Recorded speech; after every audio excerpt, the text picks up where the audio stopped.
금호고 2학년 학생 여러분 안녕하세요. 이번에는 우리 정약용을 함께 살펴보도록 하겠습니다. 자, 정약용 한국 실학사상가이고요. 자, 이분은 시대적 배경이 성리학이 이제 조금 한계점을 드러내고 있었던 시대에 등장한 사상가입니다. 자세한 내용은 여러분 교과서 참고를 하시고요. 우리 정약용은 이제 실학을 현실적인 학문을 이제 주장을 하면서 성리학에 되게 붕뜬 혹은 허례허식에 빠진 그러한 내용들을 비판하고 현실에 도입할 수 있는 유교의 근본 정신으로 돌아가자라고 이야기를 한 사람입니다. 즉 유교를 버리지는 않았어요. 하지만 성리학에 좋지 못한 그런 병폐들을 지적하고 새롭게 현실적인 이야기를 한 사람입니다. 자, 이 정약용을 이해하기 위해서는 약간의 TMI가 필요한데요. 정약용은 이제 천주교 신자였어요. 그래서 이 사람의 이제 그런 사상에 영향을 당연히 미쳤겠죠? 그래서 먼저 이거는 팁이에요. 팁 알아두면 좋은 내용. 자, 천관, 하늘에 대한 이제 입장이 바뀝니다. 성리학대하고. 자, 그리고 두 번째, 이제 성리학에서 주장했던 이의 개념 있죠? 우리 성리학에서 성증리 할 때 그 이의 개념을 뭔가 비판적으로 검토를 합니다. 그리고 세 번째, 인간 본성에 대해서도 좀 본인이 새로운 의견을 제시하게 됩니다. 자, 그럼 요 세 가지 측면에서 새롭게 성리학을 비판했다라는 거를 조금 기억하시면서 우리 그 차이점을 지금 이야기를 해볼게요. 자, 성리학에서는요, 우리 이 하늘에 대한 입장이 어떤 입장이었냐면 이법이었어요. 이법, 우주 원리.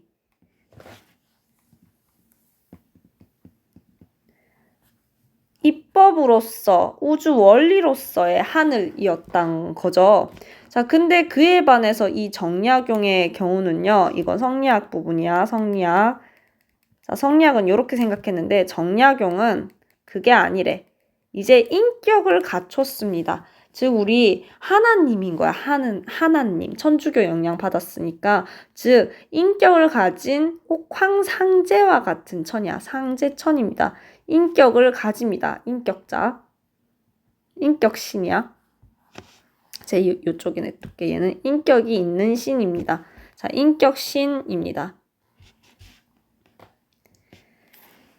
자, 그리고 좀 이따 이 상제천이 우리에게 다양한 것들을 부여를 해줬거든. 그 내용을 중심으로 오늘 살펴보도록 할 겁니다. 자, 그리고 이 개념은요. 원래 이 성리학에서는 이라는 게 모든 사물의 법칙이죠. 사물의 원리입니다. 플러스 이제 도덕 원리라고 할 수도 있겠죠. 도덕 원리. 이렇게 쓸게요. 자, 원리라는 용어가 너희가 더 편할 테니까 법칙이란 말보다. 자, 사물의 원리이자 우리 삶에서 도덕적으로 행동해야 되는 그 원리를 담고 있는 게 이입니다. 성즉 리기 때문에 인간 본성, 우리의 도덕성에도 영향을 미치는 그런 우주 원리였어요. 근데 단지 정약용에 들어와서는 단지 사물 원리에 불과하다는 거죠. 도덕 원리는 아니다라고 설명을 합니다. 이의 개념은. 자, 그리고 마지막으로 이 성 부분이 매우 큰 변화점인데요. 자, 성리학에서는 성, 즉, 리라고 불렀어요. 성, 즉, 리. 인간 본성은 이제 이치를 담고 있다. 즉, 성선설의 영향을 받은 거잖아요. 맹자의 성선설의 영향을 받았어. 하지만 정약용은 이거를 이제 조금 다르게 자신만의 독창적인 주장을 합니다. 성기호설로 제시를 합니다. 자, 인간 본성은 좋아하다의 개념을 가지고 있다는 거야. 좋아하다. 인간 본성은 뭘 좋아하는 경향성만을 가진다는 거야. 뭘 좋아하는 그런 성질만 가지고 있는 게 우리의 본성이라는 거지. 자, 요런 성리학과 정약용의 차이점을 참고로 알아두시고 이 정약용의 이야기를 이제 본격적으로 들어가 보겠습니다. 자, 이 정약용은요. 딱 세 가지 갈래로 보시면 되는데 근데 선생님이 그 갈래를 이렇게 정약용에서 뻗어나가진 않을게요. 모든 것은 하나님 혹은 상제천에서 비롯되는 거거든요. 상제천.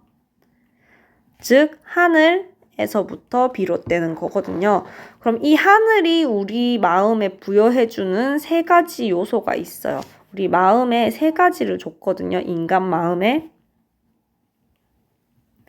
자, 이 세 가지가 뭔지를 이제 이야기를 한번 해볼게요. 자, 이걸 크게 좀 그릴게. 자, 위의 내용은 좀 내려가고, 자, 요렇게. 자, 인간 마음에 이제 세 가지를 부여를 합니다. 요것만 기억하면 돼, 사실. 이 정약용 내용은 딴 거 필요 없고 요것만 여러분들 기억을 하시면 됩니다. 자, 상제천 우리에게 세 가지 줬어요. 총 세 가지 부여해 줬어. 아까 이야기 이미 했다. 하늘은 우리에게 본성을 줬죠. 근데 이 성이 약간 개념이 좀 달라. 어떤 거냐면 이 본성이 기호예요. 기호. 기호로서의 성을 줬습니다. 즉 성 땡땡 이렇게 쓸게. 이렇게 쓰는 게 조금 더 와닿을 것 같아. 성을 줬어. 인간의 본성을 줬어. 근데 기호를 줬다는 거죠. 호자는 좋아하는 거야. 좋아함을 줬다는 거예요. 자, 그리고 두 번째, 인간에게 그래도 착한 마음 주긴 줬어. 사단을 줬습니다.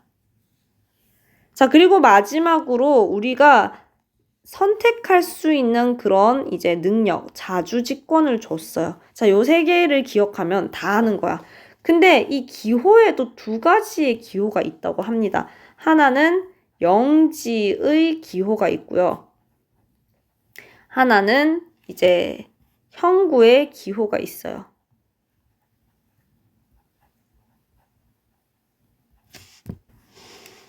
자, 반대로 좀 쓸게. 미안해요. 순서를 좀 바꿀게. 너희 학습지에도 물론 이렇게 적혀 있는데 형구부터 쓸게. 자, 형구의 기호, 영지의 기호. 자, 말 그대로 우리 몸이라는 이제 형태에서부터 비롯되는 그런 욕구적인, 되게 좀 감각적인, 육체적 이제 좋아함이겠죠? 육체적인 것 좋아하는 거.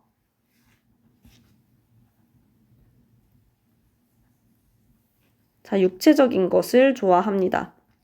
감각적인 거라고 하는 게 조금 더 와닿으려나? 감각적인 것을 좋아해요. 우리가 만질 수 있고 이런 것들. 자, 근데 영지의 기호는 뭔가 신령스러운 알미라고 할 수 있어요. 즉, 얘는 감각적인 게 아니라 도덕적인 거. 즉, 다른 말로 하면 선한 것을 좋아합니다. 선을 좋아해요. 더 도덕적인 거. 선을 좋아해요. 즉, 기호라는 말이 좋아함의 개념인 거잖아. 자, 그러면 우리의 본성은 이런 형구의 기호도 있고 영지의 기호도 가지고 있는데,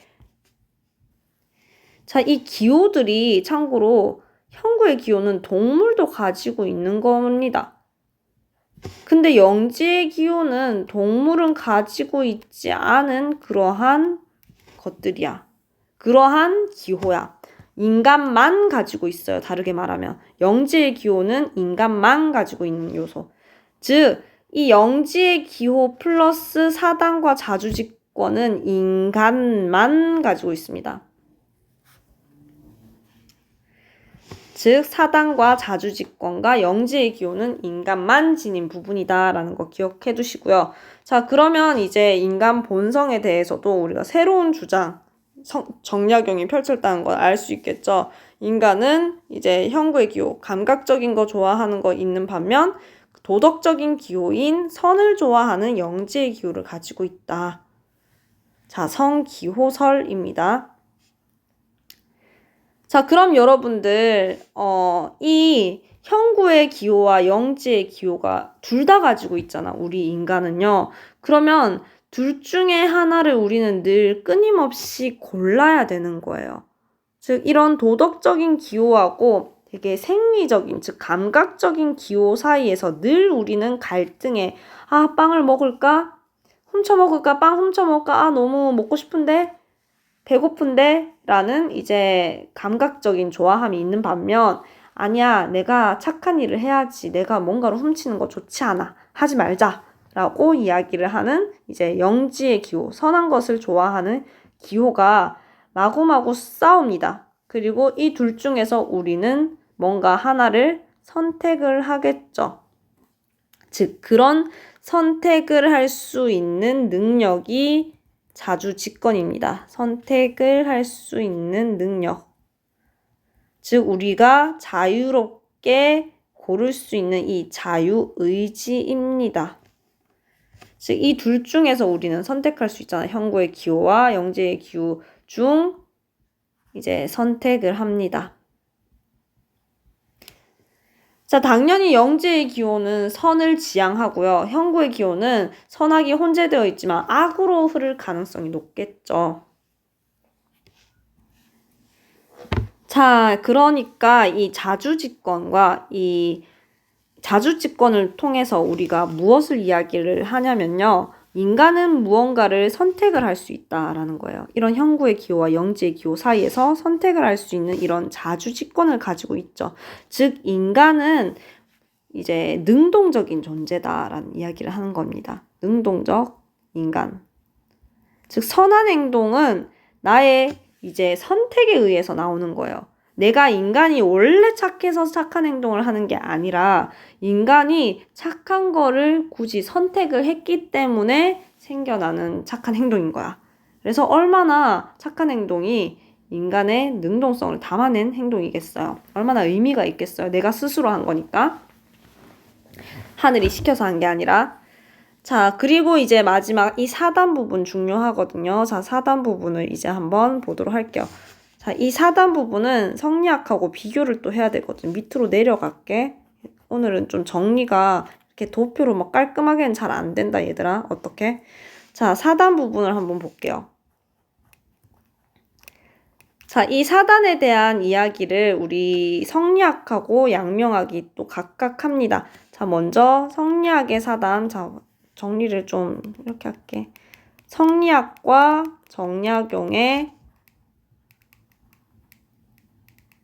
4단의 개념과 사덕의 개념을 한번 이야기를 해볼게요. 자, 성리학은요, 참고로 심통성정 해가지고 우리 성에 대한 이야기, 그리고 우리 정에 대한 이야기를 사덕과 4단으로 풀어낼 수 있거든요. 한번 해볼게요. 자, 사덕은요, 참고로 얘는 성 부분입니다. 성. 본성이에요. 본성. 자, 그러면 마음속에 들어있는 거라고 할 수 있겠죠. 자, 심통성정에서 이제 마음의 본체인 거예요. 성인 거예요. 자, 근데 이 성이 발하면요. 사덕이 즉 성이 발하면요. 감정이 됩니다. 감정이 되는데 물론 감정에는 사단과 칠정이 있긴 한데 칠정은 잠깐 빼놓을게요. 기가 탁했던 부분 말고 기가 순수히 이제 깨끗해서 이 사덕이 잘 드러나서 사단이 됐다고 칩시다. 칠정은 제외시킬 거예요. 원래는 이 사단 말고 칠정도 더 있는데 칠정은 지금 너무 복잡해지니까 뺄게요. 즉 이 사덕이 발해서 사단이 되는 거겠죠. 성발위정처럼 사덕이 발해서 사단이 된다라는 개념으로 알 수 있을 겁니다. 즉 우리 내 마음에 얘는 들어있는 상태고요. 즉 발하지 않았고요. 운동하지 않았고요. 이 사단은 당연히 발한 감정입니다. 그럼 여러분 감정은 우리가 눈으로 대충 볼 수 있거든요. 그 사람이 슬픈지 기쁜지 이런 감정들은 관찰이 가능해. 근데 우리 본성은 관찰이 불가능하잖아요. 직접적으로 볼 수 없어. 우리 마음속에 들어있는 인의 예지를. 자, 그러면 어떻게 관찰할 수 있냐면 바로 이 사단을 통해서 알 수 있는 거야. 이 사단이 바로 단서라는 거야. 단서. 그래서 이 사덕이 있다는 단서야. 사덕이 있다는 단서. 그래서 얘를 단서설이라고 부릅니다. 자, 그럼 여기에서 이제 분석해내면 사덕은 원래 내 마음속에 들어와 있는 선천적인 거겠죠? 그리고 사단도 마찬가지야. 이런 마음에서 비롯된, 이런 본성에서 비롯된 선천적인 감정이에요. 근데 그에 비해서 이제 정약용은요. 정약용 좀 옆에 좀 쓸게요. 너무 다닥 붙어 있어서. 자, 정약용은요. 이제 다르게 설명을 합니다. 자, 맹자의 이 사덕과 사단의 이야기를 조금 바꿔요. 자, 이 사람은 사단은 태어날 때부터 가지고 있는 마음이라고 합니다. 아까 인간 마음에 원래 들어있죠. 자, 사단. 자, 사단은 원래 마음에 들어있고요. 근데 이 사단은 계속 꾸준히 실천해야 되는 거야. 그리고 잘 확대해서 충만하게 해줘야 되는 거야. 그래야지 사덕이 될 수 있다는 거예요. 즉 마치 이런 거지. 어떻게 저 사람 불쌍해 하고 마음 아파해. 이거 감정이잖아요. 사단은. 근데 불쌍해 하고 가만히 있어. 그럼 그 사람은 덕이 있는 사람인가? 아니잖아요. 불쌍해 하고 실천을 해야지 그 사람은 덕이 있는 사람이에요. 실천의 중요성, 실용성을 지금 엄청 강조하고 있죠. 즉, 우리 실제로 현실적으로 행동을 해야지만 그게 덕이다 라고 이야기를 해요. 이제 이 사덕이 원래 본성이잖아. 성즉 리였는데 그리고 성선설이었는데 성리학에서는 성즉리 성선설이었는데 정약용은 더 이상 인간 본성이 선하다고 하지 않습니다. 선을 좋아한다고 하지 선하다고 하진 않아요. 그래서 사덕이 내 마음에 들어와 있지 않아요. 아시겠죠? 그래서 즉 사단이 이런 사덕을 완성시키기 위한 출발점이라서 이 사단은 시작점입니다. 우리가 바르게 살기 위한 시작점. 그리고 사덕은 그거의 완성일 뿐이에요. 자, 그러면 이제 구분할 수 있겠죠. 사단은 우리 아까 이야기했지만 하늘이 원래 마음에 원래 부여해준 선천적인 거고요.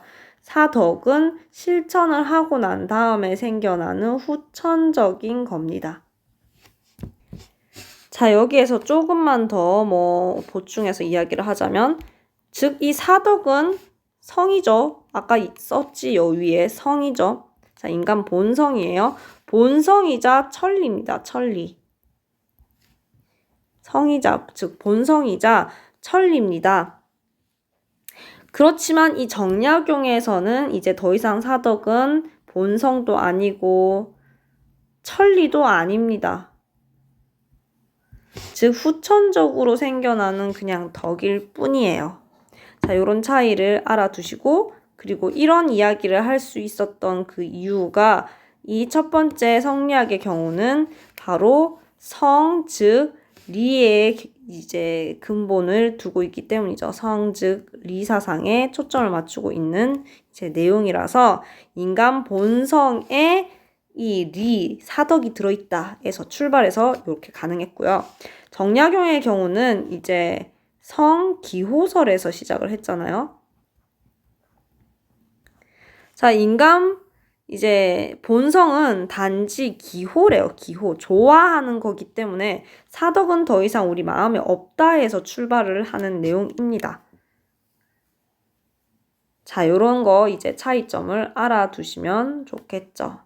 자, 요렇게 정리해서 이 정약용 파트는 한 요렇게 조금 정리가 살짝 다른 파트에 비해서는 살짝 어설프긴 하지만 그래도 정약용은 이렇게 비교해서 주로 많이 보거든요. 성리학이랑. 늘 정약용은 단독으로 잘 안 나오고 성리학이랑 비교를 해요. 성리학자 누가 있어? 이황이나 이이도 있고 그리고 주자. 오리지널 이제 중국 성리학 사상인 주자도 있으니까 이렇게 비교해서 보기 위해서는 계속 이렇게 성리학과 정약용 계속 비교해서 설명을 할 수밖에 없었습니다. 자, 여러분 오늘도 고생 많으셨고요. 마지막 시험범위였으니까 찬찬히 보시고 사실 이 영상만 본다고 만점을 받을 수는 없어요. 왜냐면 요약하고 중요한 부분만 언급을 해서 사실 중요하지만 내가 자세히 설명을 안 한 것도 있어요.